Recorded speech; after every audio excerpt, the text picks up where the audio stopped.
नमस्कार। मंजिल उन्हीं को मिलती है जिनके सपनों में जान होती है। पंखों से कुछ नहीं होता, हौसलों से उड़ान होती है। पंखों से कुछ नहीं होता, हौसलों से उड़ान होती है। सफलता का प्राप्त करने का जो सबसे मजबूत मैं पक्ष मानता हूं वो है लगातार अध्ययन और अनवरत अध्ययन। आप अपने विश्वास को बनाए रखें, हिम्मत रखें, जज्बा रखें। सफलता एक दिन आप लोगों को अवश्य प्राप्त होगी, लेकिन उसकी पहली जो शर्त है वो है अनवरत अध्ययन। मैं अक्सर कहता हूं कि उड़ान से रिश्ता रखता है पंछी, आसमान से रिश्ता रखता है पंछी। मंजिल चाहे दूर कितनी भी क्यों ना हो, थकान से कब रिश्ता रखता है पंछी, थकान से कब रिश्ता रखता है पंछी। आप भी बिना रुके, बिना थके लगातार प्रयास करें, लगातार अध्ययन करें, चीजें आपके अनुकूल होती रहेगी। हमने बहुत लंबे समय से एक टॉपिक के बारे में हम लोग चर्चा कर रहे थे।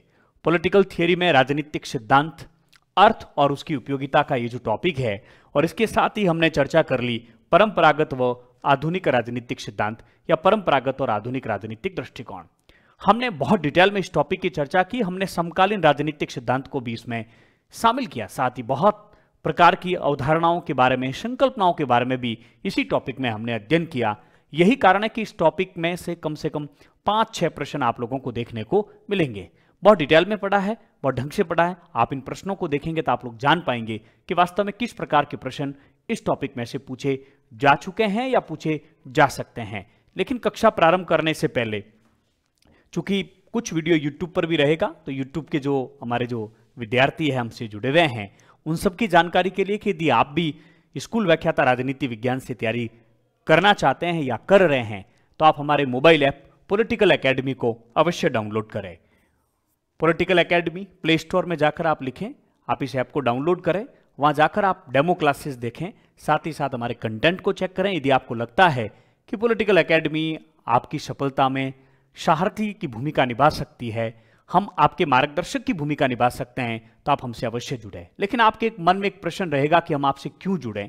उसके कारण मैं 4-5 पॉइंट में जल्दी से आपको बता देता हूं। सबसे पहले तो ये जो बैच आप लोग ज्वाइन करने वाले हैं, इसमें आप लोगों को संपूर्ण पाठ्यक्रम मिलेगा। दूसरा, इसकी जो वैधता है पाठ्यक्रम की, वो 2 वर्ष तक है। इस बात का भी आप लोग ध्यान रखें। सबसे महत्वपूर्ण बात यह है कि कक्षा 11-12 एनसीईआरटी से बहुत सारे प्रश्न आजकल पूछे जा रहे हैं, तो हमने पूरी 11वीं-12वीं की जो एनसीईआरटी उसको करवा रखा है, उसके एमसीक्यूज, उसके टेस्ट सीरीज, सब कुछ आप लोगों को मिलेंगे। नोट्स आपको टाइप किए हुए मिलेंगे, जिसका प्रिंट भी निकाल सकेंगे। इस बात का भी आप लोग ध्यान रखें। साथ ही साथ सबसे बड़ी जो पूंजी है इस जो है बैच की, जो सबसे बड़ी जो विशेषता है वो है 5000 प्रश्नों पर एमसीक्यूज के वीडियो हल। ध्यान रहे, जो वीडियो हल आप लोग देख पा रहे हैं, इस प्रकार के 5000 प्रश्न के वीडियो हल आप लोगों को मिलेंगे। प्रत्येक टॉपिक के बाद में प्रश्न भी मिलेंगे, उनके वीडियो हल भी मिलेंगे। साथ ही साथ 50 टेस्ट यानी कि 5000 प्लस प्रश्नों के टेस्ट भी आपको प्रैक्टिस के लिए यहीं पर मिलेंगे। यानी कि एक ही प्लेटफॉर्म पर पॉलिटिकल साइंस सब्जेक्ट के संदर्भ में सारी चिंताएं आपके दूर कर रखी है। यदि आप इसके संदर्भ में और भी कुछ जानकारी प्राप्त करना चाहते हैं तो 8209744629 पर आप लोग व्हाट्सएप मैसेज करके आप अन्य जानकारियां प्राप्त कर सकते हैं। हमारी टीम से आप लोग बातचीत भी कर सकते हैं। दूसरी बात, आप हमारे टेलीग्राम चैनल सुरेंद्र सिंह राजपुरोहित को अवश्य ज्वाइन करें। वहां हमने हजारों प्रश्न भेज रखे हैं स्कूल व्याख्याता, कॉलेज व्याख्याता की प्रैक्टिस के लिए, जिसमें अब तक हमने पश्चिमी राजनीतिक विचारक और पॉलिटिकल थ्योरी, राजनीतिक सिद्धांत के 1000 से अधिक प्रश्न, जिस दिन मैं वीडियो रिकॉर्ड कर रहा हूं उस दिन की आंकड़ा मैं आप लोगों को बता रहा हूं, ये संख्या हजारों में भी जाएगी। तो आप हमारे टेलीग्राम चैनल को अवश्य ज्वाइन करें। यदि आपको नहीं मिलता तो उसका लिंक प्राप्त करने के लिए आप 8209744629 पर आप लोग मैसेज कर सकते हैं। और भी अन्य जानकारी के लिए आप इस नंबर पर व्हाट्सएप मैसेज करें, आपसे बातचीत हो जाएगी।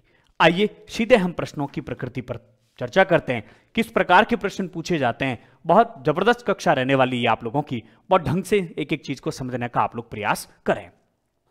पहला ही प्रश्न, पहले हम स्कूल व्याख्याता 2022 के एग्जाम में जो प्रश्न आए उनकी चर्चा कर रहे हैं। राजनीतिक सिद्धांत में 3 तत्व, तथ्यात्मक, कारणात्मक और मूल्यात्मक की चर्चा कौन करते हैं। तो राजनीतिक सिद्धांत में 3 तत्व बताते हैं कि तथ्यात्मक, कारणात्मक और मूल्यांत्मक। किसी भी राजनीतिक सिद्धांत के महत्व के लिए जरूरी है, उसकी बेहतरी के लिए जरूरी है कि उसमें तथ्य भी हो, उन तथ्यों का कारण भी हो, और उस मूल्यांत्मक भी उसमें शामिल चीजें होनी चाहिए। और इस प्रकार की बात करते हैं शेबाइन। लेकिन और भी कुछ महत्वपूर्ण बातें जो आप लोगों को जाननी चाहिए कि राजीव भार्गव ने भी राजनीतिक सिद्धांत के 3 तत्व बताए हैं। तो राजीव भार्गव ने राजनीतिक सिद्धांत के कौन से 3 तत्व बताए, ये भी आप लोगों को याद होने चाहिए। निर्देशात्मक, मानकीय और नैतिकता। मानकीय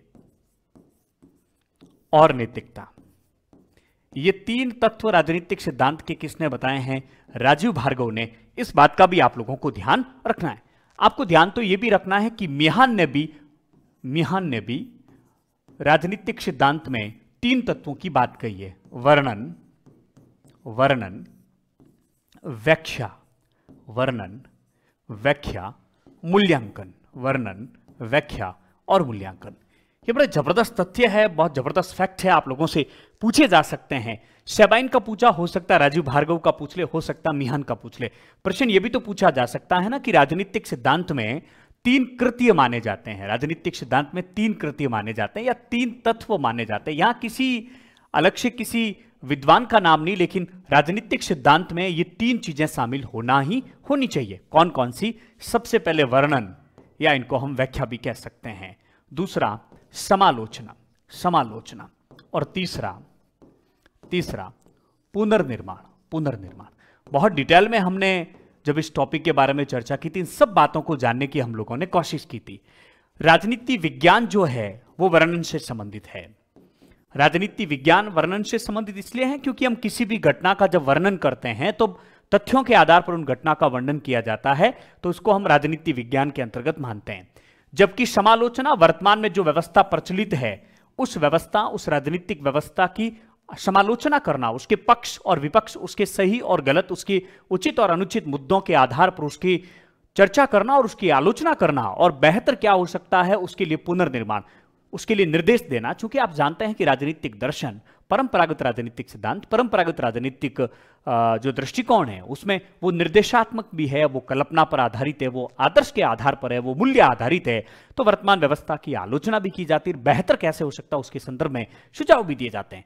प्लेटो ने वर्तमान में जो लोकतंत्रात्मक शासन व्यवस्था प्रचलित थी उसकी आलोचना की, उसके आलोचना के अपने तर्क दिए और उसके आधार पर उन्होंने आदर्श राज्य की कल्पना करते हुए एक दार्शनिक राजा की बात कही। तो ये जो चीज है वो किससे संबंधित है? ये राजनीतिक दर्शन से संबंधित है। किससे संबंधित है? राजनीतिक दर्शन। आप लोग जानते हैं कि राजनीति विज्ञान की बात हम आधुनिक दृष्टिकोण में करते हैं और राजनीतिक दर्शन की बात हम परंपरागत दृष्टिकोण में करते हैं। तो इस प्रकार से राजनीतिक सिद्धांत में राजनीति विज्ञान भी है और राजनीतिक दर्शन भी है। परंपरागत राजनीतिक सिद्धांत में राजनीति विज्ञान भी आती है और राजनीतिक दर्शन भी आता है। राजनीतिक सिद्धांत में परंपरागत दृष्टिकोण भी है और आधुनिक दृष्टिकोण भी है, परंपरागत राजनीतिक सिद्धांत भी है और आधुनिक राजनीतिक सिद्धांत भी है। इस बात का आप लोगों को ध्यान रखना है। दूसरे प्रश्न की तरफ हम लोग आगे बढ़ते हैं। बहुत जबरदस्त प्रश्न है कि राजनीति के विशुद्ध सिद्धांत की धारणा किसने दी? विशुद्ध सिद्धांत का यहां पर तात्पर्य है कि एक ऐसा सिद्धांत जिसमें केवल और केवल राजनीति विज्ञान का ही अध्ययन हो, केवल राजनीति विज्ञान का अध्ययन हो। जैसे कि जिस प्रकार से इतिहास का प्रत्यक्ष अध्ययन होता है, ठीक उसी प्रकार से राजनीति विज्ञान का भी विशुद्ध वैचारिक दृष्टि से अध्ययन होना चाहिए। विशुद्ध वैचारिक दृष्टि से अध्ययन होना चाहिए। उसके लिए राजनीति के विशुद्ध विज्ञान की जो बात करते हैं वो तो है बी जुवेनेल है, बी जुवेनेल। ये इस प्रकार की शब्दावलियां बहुत अधिक पूछी जाती है, आप लोगों को ध्यान रखनी है। अर्नोल्ड ब्रैकेट, यहां देखिए ब्रैकेट है, कहीं ब्रैशेट मिलता है, आपको इंग्लिश में ध्यान रखना है BRECHT, BRECHT, ये इनका है। अब इसका अलग अलग प्रकार से ब्रैकेट, ब्रैशेट या ब्रैशेट कुछ भी हो सकता है। इन्होंने वैज्ञानिक राजनीतिक सिद्धांत की बात कही है। तो आपसे प्रश्न पूछा जा सकता है वैज्ञानिक राजनीतिक सिद्धांत, वैज्ञानिक राजनीतिक सिद्धांत किससे संबंधित है? तो आपको ध्यान रखना है वैज्ञानिक राजनीतिक सिद्धांत अर्नोल्ड ब्रैकेट या ब्रैशेट से संबंधित है। प्रश्न यह भी तो आप लोगों से पूछा जा सकता है कि विचारधारात्मक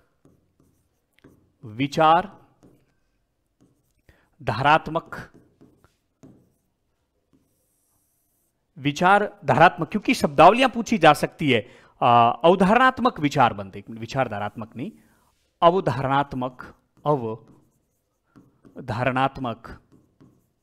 विचारबंद शब्दावली किससे संबंधित है? विचारबंद, बताइए। आप लोगों ने बहुत ढंग से इसके बारे में चर्चा की है। इसका उत्तर होगा आप लोगों के डेविड ईस्टन।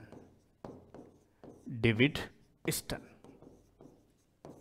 आपसे प्रश्न यह भी तो पूछा जा सकता है कि वैज्ञानिक मूल्य सापेक्षवाद, वैज्ञानिक मूल्य सापेक्षवाद, मूल्य सापेक्षवाद शब्दावली किससे संबंधित है?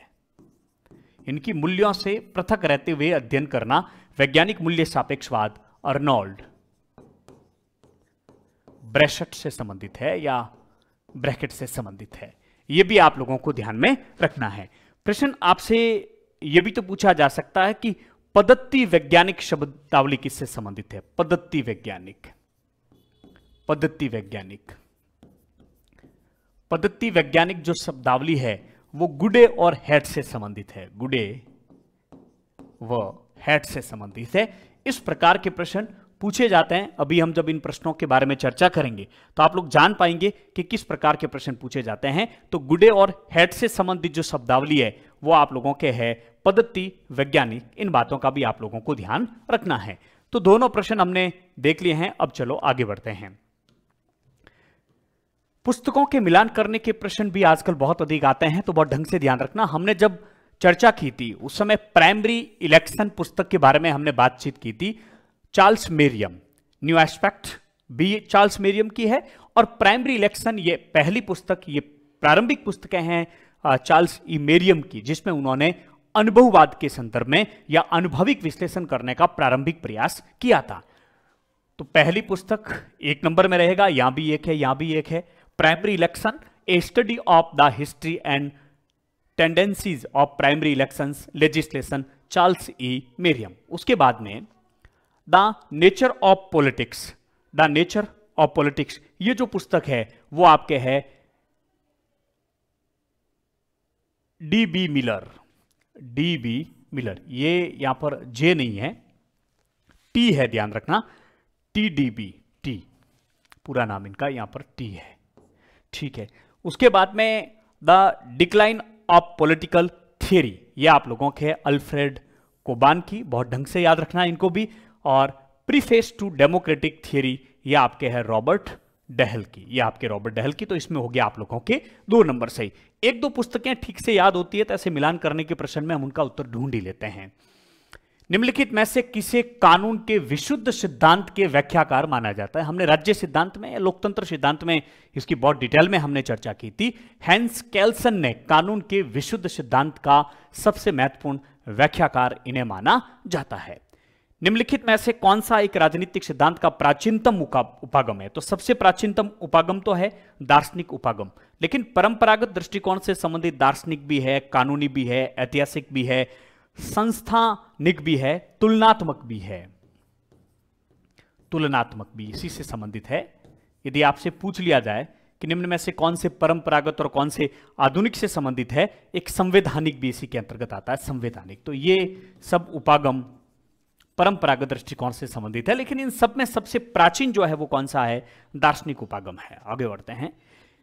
बहुत जबरदस्त प्रश्न स्कूल व्याख्याता 2022 में पूछा गया। हम बात कर चुके हैं वैज्ञानिक मूल्य सापेक्षवाद की, बात तो करते हैं अर्नोल्ड ब्रेशट। तो पहले में हो गया आप लोगों के 4, और ये इसका उत्तर भी सही हो गया क्योंकि और किसी में है नहीं। आगे देख लीजिए।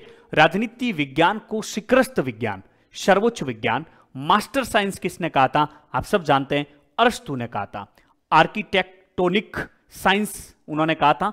शिखरस्थ विज्ञान, जितने भी ज्ञान विज्ञान के जो विषय हैं उन सब में सबसे सर्वोच्च, सबसे शिखर पर कौन है? राजनीति विज्ञान है। इस विषय के द्वारा सबको जो है साथ में जोड़ा जाता है, सबके संबंध स्थापित किए जाते हैं। राजनीति संभाव्य की कला है, ये बिस्मार्क का कथन है, आप लोग जानते हैं। ये कुशलता की कला प्राप्त करने का एक विज्ञान है, इसलिए इसको कुशल व्यवहार या कला के रूप में किसने कहा? संभाव्य की कला का बिस्मार्क ने।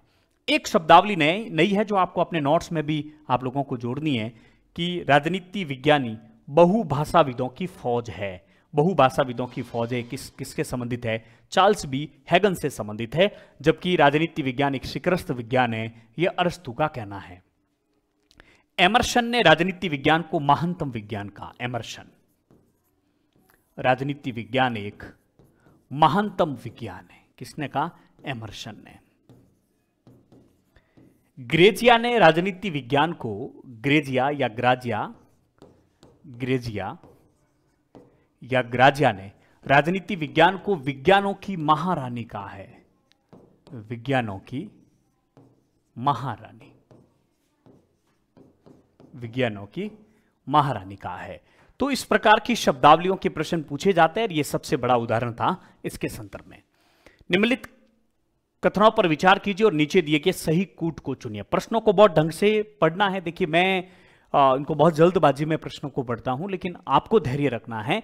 एक एक प्रश्न को बहुत ढंग से पढ़ना है, क्योंकि हम तो इन प्रश्नों को लेते हैं, फिर इन प्रश्नों को देखते हैं, तो लगभग चीजें क्लियर रहती है। आप पहली बार एग्जाम में प्रश्न को चेक करेंगे तो उसको बहुत ढंग से देखना, एक बार नहीं 2 बार उसको पढ़ना है। पहला कथन है कि चार्ल्स एडवर्ड मेरियम ने परंपरागत राजनीति विज्ञान को शुष्क, औपचारिक, पार्श्विक, बंजर, प्रेतवत और स्थैतिक मानता है। हमने इस टॉपिक को जब पढ़ा तब ये तो जरूर पढ़ा है, याद आ रहा होगा आप लोगों को, कि परंपरागत राजनीति विज्ञान को शुष्क, स्थैतिक, प्रेतवर्त, बंजर, पार्श्विक और औपचारिक माना जाता है। लेकिन किसने कहा?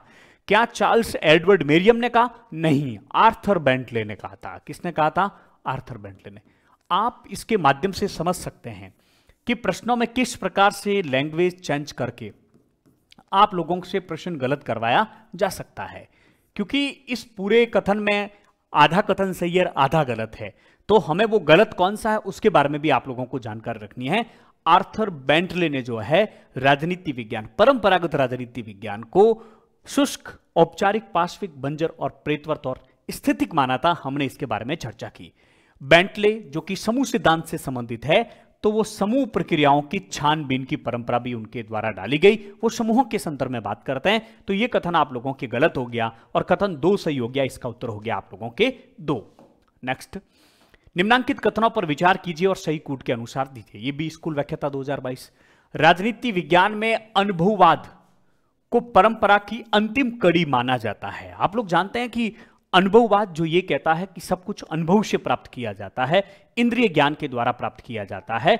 लॉक पहले अनुभववाद के जनक माने जाते हैं, जॉन लॉक, जिन्होंने कहा मानव का मस्तिष्क जो है कोरी स्लेट की भांति होता है, जैसे जैसे वो आगे बढ़ता है, जैसे जैसे उसको अनुभव प्राप्त होता है, वो सीखता जाता है।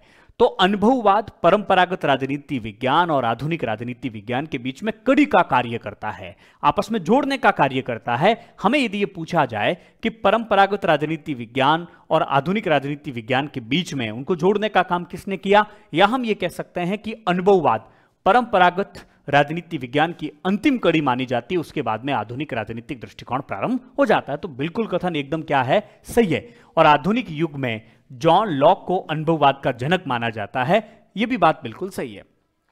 अनुभववाद में हम डेविड ह्यूम की बात भी करते हैं, जॉन लॉक की बात भी करते हैं। तो इस प्रकार से दोनों कथन आपके क्या है, सही है। अगला, परंपरागत राजनीतिक सिद्धांत को परानुभववादी बनाने वाले विचारक कौन है? रॉबर्ट डहल परंपरागत राजनीतिक सिद्धांत और आधुनिक राजनीतिक सिद्धांत को अलग अलग करते हैं। रॉबर्ट डहल का मानना है कि परंपरागत राजनीति विज्ञान जो है वो पराअनुभववादी है, जबकि आधुनिक राजनीति विज्ञान अनुभववादी है। अनुभववाद का जस्ट उल्टा पराअनुभववादी। अनुभववाद यानी जो आनुभाविक अध्ययन जो है, जो हमारे 5 इंद्रियों से महसूस करके, प्रत्यक्ष महसूस करके जिस ज्ञान को प्राप्त किया जाता है, जो फैक्ट आधारित होता है, वो उसको हम आधुनिक राजनीतिक सिद्धांत के अंतर्गत मानते हैं, उसे हम राजनीति विज्ञान के अंतर्गत मानते हैं। और ये अनुभवजन्य है या अनुभाविक है। जबकि ठीक इसका उल्टा, जो कल्पनाओं पर आधारित हो, जो आदर्श पर आधारित हो, जो मूल्य पर आधारित हो, पराअनुभविक, यानी कि जो इंद्रिय द्वारा जो ज्ञान हमने प्राप्त नहीं किया है। तो ध्यान रखना, परंपरागत राजनीतिक सिद्धांत को पराअनुभववादी बनाने वाले विचार कौन है? रॉबर्ट डहल है। कौन है? रॉबर्ट डहल है। डेविड स्टन के बारे में आप लोग याद रखोगे, इन्होंने जो है अवधारणात्मक विचारबंद की चर्चा हम लोगों ने कर रखी है। इस प्रकार की शब्दावली इनसे संबंधित है। राजनीतिक सिद्धांत के परंपरागत परिप्रेक्ष्य की कुछ निश्चित विशेषताएं होती है। आपको अलग करना होगा कौन सी परंपरागत की है, कौन सी आधुनिक की है। बहुत ढंग से वैसे शब्दों को देखते ही आपको पता चल जाएगा। हमने एक टेबल बनाकर, सारणी बनाकर ठीक से सारी चीजों को आपको स्पष्ट किया था। मानकीय तत्व, बिल्कुल बात सही है, क्योंकि परंपरागत राजनीतिक सिद्धांत में मानक आधारित कल्पनाएं की जाती है। दार्शनिक होते हैं, वो काल्पनिक होते हैं, आदर्शात्मक होते हैं, कानूनी संस्थागत अध्ययन उनके द्वारा किया जाता है। वृहद प्रश्नों पर बल, वृहद प्रश्नों पर बल यानी कि विस्तृत अध्ययन किया जाता है, बड़ी इकाई का अध्ययन किया जाता है, पूरे राज्य का अध्ययन किया जाता है। राज्य के भीतर जो संस्थाएं उनका अध्ययन नहीं किया जाता, उनकी प्रक्रियाओं का अध्ययन परंपरागत में नहीं किया जाता, आधुनिक में किया जाता है। तो चारों ही कथन इसमें परंपरागत राजनीतिक सिद्धांत की विशेषताओं के अंतर्गत आता है। निम्नांकित विचारकों में से कौन सा भाषाई दर्शन से संबंधित है, संदर्भवाद से संबंधित नहीं है? बहुत ढंग से ध्यान रखना है आप लोगों को कि लुडविग विटगेनस्टीन ये भाषाई दर्शन से संबंधित है, और एक ही है जो भाषाई दर्शन से संबंधित है, लुडविग विटगेनस्टीन। भाषाई दर्शन आधुनिक राजनीतिक सिद्धांत से संबंधित है।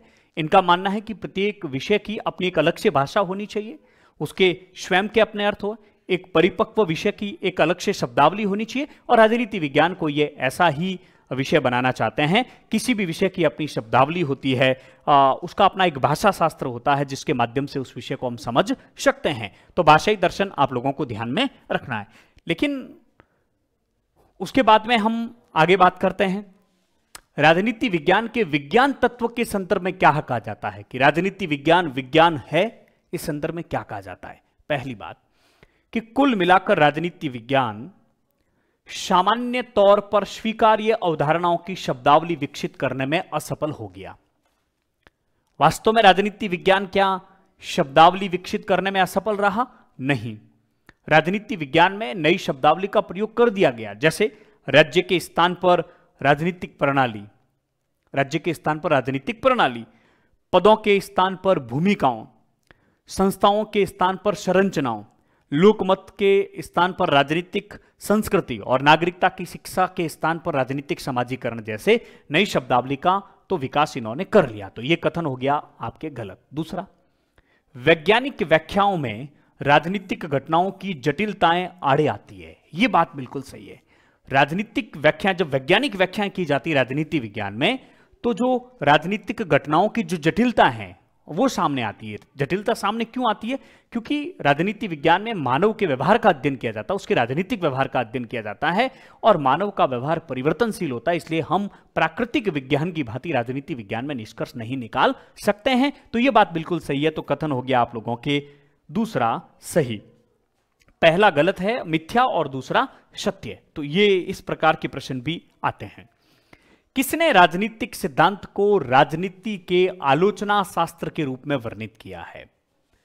आप लोग बहुत ढंग से जानते हैं कि राजनीति विज्ञान को आलोचना शास्त्र के रूप में, यानी कि राजनीति विज्ञान में आलोचना की जा सकती है, वर्तमान व्यवस्था की आलोचना की जा सकती है, समालोचना करना और उसके बाद में पुनर्निर्माण करना, सुझाव दिए जा सकते हैं कि और बेहतर कैसे किया जा सकता है। तो राजनीति विज्ञान के अंतर्गत वर्तमान प्रचलित व्यवस्थाओं की हम आलोचना कर सकते हैं। सरकार के द्वारा लिए गए निर्णय यदि हमारे ठीक नहीं लगते हैं, जैसे किसानों के द्वारा कई बार किसान आंदोलन किए जाते हैं, विभिन्न प्रकार के क्षेत्रों में भारत में आंदोलन चलते रहते हैं।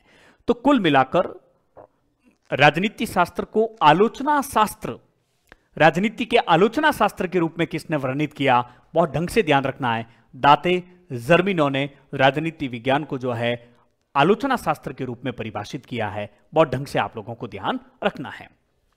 आगे बढ़ते हैं। राजनीतिक सिद्धांत प्रासंगिक है, यह राजनीतिक सिद्धांत की उपयोगिता में से प्रश्न पूछा गया है, और आपको एकदम ध्यान रखना है, एकदम पॉजिटिव होकर ऐसे प्रश्नों के उत्तर देना है। जहां भी थोड़ा बहुत भी नेगेटिव चीज आती है उसको वो गलत रहेगा, इस बात का ध्यान रखना। तो पहला, राजनीतिक सिद्धांत विचारों की उदारता को विकसित करते हैं। बिल्कुल विचारों की उदारता को विकसित करते हैं। हमारे राजनीतिक सिद्धांत को पढ़ने के बाद हमारे विचार विकसित होते हैं। हम विभिन्न प्रकार की विचारधाराओं का, अवधारणाओं का, सिद्धांत का अध्ययन करते हैं, उससे हम बहुत कुछ नया चीजें, नई बातें सीखते हैं। तार्किक अभिवृत्ति के निर्माण में हम तर्क करना सीखते हैं, क्या सही है क्या गलत है इसके संदर्भ में विचार करना सीखते हैं, तो तर्क क्षमता हमारी बढ़ती है। हमने इसकी भी चर्चा की थी। राजनीतिक संस्थाओं की बुनियादी जानकारी को समझने हेतु, जो भी राजनीतिक संस्थाएं वर्तमान में प्रचलित है, उन संस्थाओं की बुनियादी आधारभूत जानकारी के लिए हमें राजनीतिक सिद्धांत काफी हमारे लिए उपयोगी होते हैं। राजनीतिक आदर्शों की कठोर अनुपालना के लिए, देखिए यहां कठोर शब्द आ गया, नहीं आपको राजनीतिक आदर्शों का कठोरता से पालन करना ही होगा, ऐसा राजनीतिक सिद्धांत बताते हैं हमें, नहीं, ये ठीक नहीं है, तो इसका उत्तर हो जाएगा आपके 2, 3 और 4, क्योंकि पहला इसमें क्या है, गलत है। आइए आगे बढ़ते हैं। राजनीतिक सिद्धांत न तो न्यूनतावादी है, न व्यवहारवादी है, न कट्टरवादी विचारधारा है। यह मानव समाज अस्तित्व में सही क्रम में सिद्धांतों का आलोचनात्मक अध्ययन है। फिर से आ गया वही, सिद्धांतों का आलोचनात्मक अध्ययन राजनीति विज्ञान को कौन कहते हैं, दांते जर्मिनो कहते हैं। ये देखिए, मैं आपको एक एग्जांपल दे रहा हूं। ये प्रश्न में हटा भी सकता था क्योंकि दांते जर्मिनो का ये प्रश्न आ चुका है, लेकिन मैंने बताने के लिए कि प्रश्न रिपीट भी होते हैं और यदि 4-5 प्रश्न भी रिपीट हो जाते हैं आपके लिए तो वो बहुत अधिक आपके लिए हेल्पफुल रहेंगे। ये देखिए, ये इस कॉलेज व्याख्याता 2018 का प्रश्न है, स्कूल व्याख्याता 2018 का प्रश्न रहेगा। ये गलती से कॉलेज व्याख्याता लिख दिया यहां पर। हाँ, किसने राजनीतिक सिद्धांत को राजनीति के आलोचना शास्त्र, दांते जर्मिनो। ये वापस देख लीजिए प्रश्न यहां पर। ये स्कूल व्याख्याता संस्कृत 2020 का राजनीतिक सिद्धांत न तो न्यूनतावादी है, न वो व्यवहारवादी है, न कट्टरवादी विचारधारा है, वो तो जो है सिद्धांतों का आलोचनात्मक अध्ययन है, दांते जर्मिनो। निम्नांकित में से किस दृष्टिकोण का यह मूल विचार है कि विचार और लेखक अपने समय के उत्पाद होते हैं? आपको याद आ रहा है तो हमने एक तो चर्चा की थी संदर्भवाद के बारे में, संदर्भवाद, और एक हमने बातचीत की थी पाठवादी। पाठवादी कहते हैं कि हम किसी भी चीज का जो अध्ययन कर रहे हैं वो अध्ययन, उसमें टेक्स्ट जो लिखा हुआ है उसी के आधार पर उसका हम लोगों को आकलन करना है, यानी कि ऐतिहासिक संदर्भ के बिना अध्ययन करना। ये कहते हैं कि ऐतिहासिक संदर्भ के बिना अध्ययन करना है, ऐतिहासिक संदर्भ के बिना अध्ययन, के बिना अध्ययन। ऐतिहासिक संदर्भ के बिना अध्ययन का मतलब है कि हम जिस भी विचारक के बारे में बात कर रहे हैं, जिसके बारे में हम लोग पढ़ रहे हैं, हमें उस समय की, जिस समय उसने लिखा उस समय की परिस्थितियों से कोई मतलब नहीं है, हमें उसके संदर्भ में अध्ययन नहीं करना चाहिए। हमें तो जो वर्तमान में जो उसने लिखा है उसी के संदर्भ में बातचीत करनी चाहिए। जबकि संदर्भवादी कहते हैं कि नहीं, हमें किसी भी विचारक का जब हम अध्ययन करते हैं तो हम वास्तव में उसको ठीक से समझना चाहते हैं तो हमें ऐतिहासिक परिप्रेक्ष्य को समझना होगा, ऐतिहासिक परिप्रेक्ष्य को समझना होगा, ऐतिहासिक परिप्रेक्ष्य। क्योंकि ऐतिहासिक परिप्रेक्ष्य को समझे बिना हम ठीक से इस बात का अंदाज नहीं लगा पाते हैं कि किसी भी विचारक ने यह सिद्धांत दिया तो क्यों दिया, इस प्रकार की बातचीत की तो क्यों की, प्लेटो ने क्यों लोकतंत्र की आलोचना की। उस बात को जानने के लिए हमें समझना होगा कि उस समय की वर्तमान परिस्थितियां क्या थी। तो तत्कालीन परिस्थितियों को समझे बिना रूसो ने सामान्य इच्छा की बात क्यों कही, वो प्राकृतिक स्वतंत्रता का इतना बड़ा समर्थक क्यों था, इन सब चीजों को हमें यदि जानना है तो उन परिस्थितियों को खोजना होगा जिन परिस्थितियों में उन्होंने अपने विचार रखे, उस समय के वातावरण को, उस समय की स्थितियों को जानना होगा। इसलिए उस समय के संदर्भ के आधार पर हमें अध्ययन करना होगा, तो ऐतिहासिक परिप्रेक्ष्य में अध्ययन करना होगा। तो इस प्रकार से, क्योंकि इन संदर्भवादियों का मानना है कि जो लेखक जो होते हैं वो लेखक, विचारक और लेखक अपने समय के उत्पाद होते हैं, जिस प्रकार का समय होता है उसी के आधार पर उनके विचार लिखे जाते हैं। मैकियावेली ने इस प्रकार के विचार क्यों लिखे, उस समय की परिस्थितियों के कारण लिखे थे। तो कुल मिलाकर लेखक और विचारक अपने समय के उत्पाद होते हैं। अतः संदर्भ को ध्यान में रखते हुए, ऐतिहासिक मुद्दों को ध्यान में रखते हुए, उस समय की पृष्ठभूमि को ध्यान में रखते हुए उनको समझना हमारे लिए जरूरी है। तो इसका उत्तर हो जाएगा आप लोगों के संदर्भीय दृष्टिकोण। आगे, समुदायवादी दृष्टिकोण के मुख्य प्रवर्तक कौन है? हालांकि इस प्रश्न को अलग से पहले हमने ले लिया था, फिर भी मुझे लगा कि जब हमने अलग से सभी विचारधाराओं की यहां पर चर्चा की है, अलग अलग सिद्धांतों की बात की है, तो इस प्रश्न को लेना चाहिए। रूसो समुदायवादी है, क्यों है? क्योंकि रूसो सामान्य इच्छा की बात करते हैं कि सारे लोग समुदाय में रहकर ही अपनी प्राकृतिक स्वतंत्रता को जो उन्होंने खोया है उसको वो नागरिक स्वतंत्रता के रूप में वापस प्राप्त कर लेंगे। माइकल वॉल्जर तो समुदायवादी है ही, मैकेंटायर भी समुदायवादी है, लेकिन रॉबर्ट डैहल समुदायवादी नहीं है। इस बात का आप लोगों को ध्यान रखना। निम्नांकित में से किसने संकट की प्रवृत्तियों की पहचान की? देखिए, वेदता का संकट की बात कौन करते हैं? वेदता का संकट, वेदता का संकट, वेदता के संकट की बात करते हैं हैबरमास। बड़ी प्रसिद्ध शब्दावली है ये, यूर्गेन हैबरमास। युर्गेन हैबरमास वेदता के संकट की बात करते हैं और इन्होंने जो संकट बताए हैं, इन्होंने कहा कि संकट क्या है। संकट यह कि वर्तमान समय में प्रशासन, संस्थाओं और नेतृत्व के प्रति जो अविश्वास जो उत्पन्न हो रहा है, जो विश्वास में जो कमी आ रही है, उस कमी का मुख्य कारण है कि राज्य के द्वारा आर्थिक क्षेत्र में हस्तक्षेप करना, सार्वजनिक क्षेत्र की कमी होना, सार्वजनिक क्षेत्र का घटना और तीसरा जो मुद्दा उन्होंने बताया तकनीक का अधिक से अधिक प्रयोग होना। तकनीक व विज्ञान का अधिक से अधिक प्रयोग होने के कारण वेदता का क्या आ रहा है, संकट आ रहा है। तो हैबरमास वेदता के संकट की बात करते हैं। उनका कहना है कि इस संकट को दूर करना बहुत अधिक जरूरी है और वो 4 प्रकार के संकट की बात करते हैं। आर्थिक संकट की बात करते हैं। दूसरा संकट उन्होंने तार्किक बताया, तार्किक संकट।